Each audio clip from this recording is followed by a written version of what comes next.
You know, in the last months of World War II, one of the most powerful war machines in history didn't just get defeated, it completely shattered. But the end of the fighting? That wasn't the end of the story. No, it was the explosive beginning of the next global conflict, the Cold War. So let's break it down. To really get your head around the end of World War II, you have to start with its unbelievable scale. 70 million. That's the best estimate we have for the number of lives lost. As the war in Europe finally reached its brutal end, that staggering human cost was hanging over every single move. By the start of 1945, the writing was on the wall for Germany. I mean, it was in huge, blinking letters. You had the Allies pushing in from the West after liberating France, and from the East, well, you had the massive Soviet Red Army, just this relentless tide of steel. So yeah, the question wasn't if the war would end, but when and how. The end was literally closing in from all sides. And look, this end was inevitable because of a string of absolutely catastrophic defeats. The disaster at Stalingrad in '43, that completely flipped the script on the Eastern Front. Then the invasion of Italy opened up a whole new Southern Front. D-Day in '44, of course, cracked Fortress Europe wide open. And the final nail in the coffin, really, was the failure of the Battle of the Bulge, which just chewed up Germany's last real reserves in the West. Now, while all the major powers were in this massive clash, some nations were walking a seriously tricky diplomatic tightrope. Take Turkey, for example. They pulled off a masterclass in survival called the balance policy. Basically, it was a strategy of armed neutrality. They were signing pacts with both Germany and the Allies, doing whatever it took to avoid getting sucked into the chaos.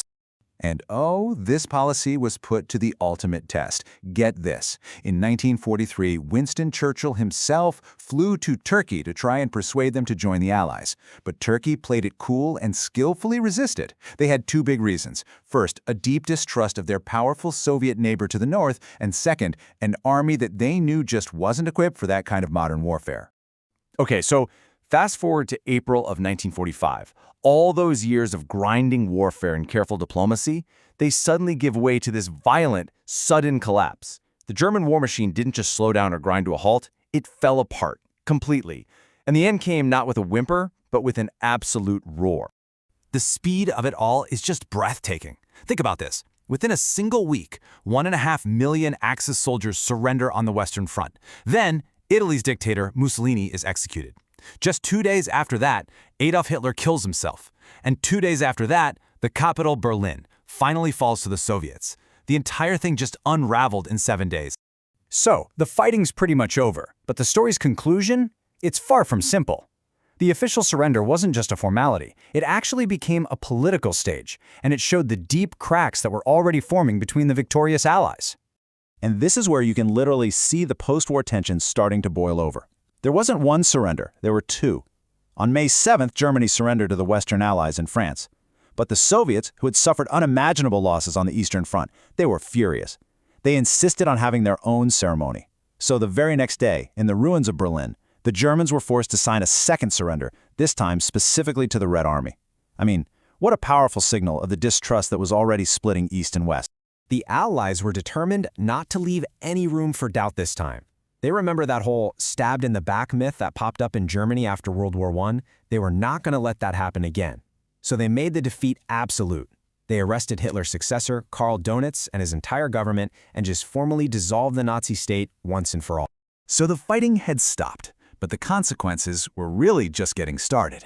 Out of the ashes of the most destructive war in human history, a completely new global landscape began to take shape.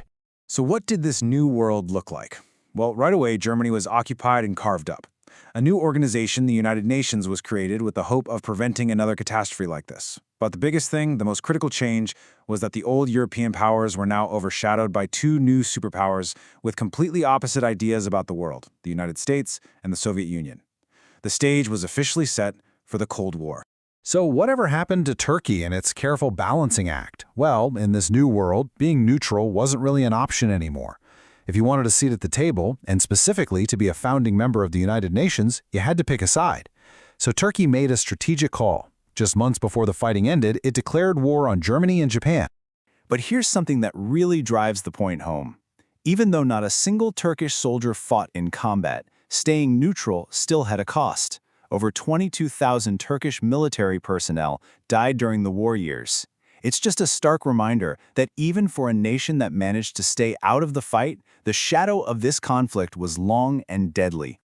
So you see, that surrender in Berlin wasn't just the end of a war. It was the birth of a totally new kind of conflict. And it leaves us with this huge question, right? How did the handshakes and the signed documents that ended one of history's hottest wars manage to lay the perfect groundwork for the Cold War that would define the next half-century?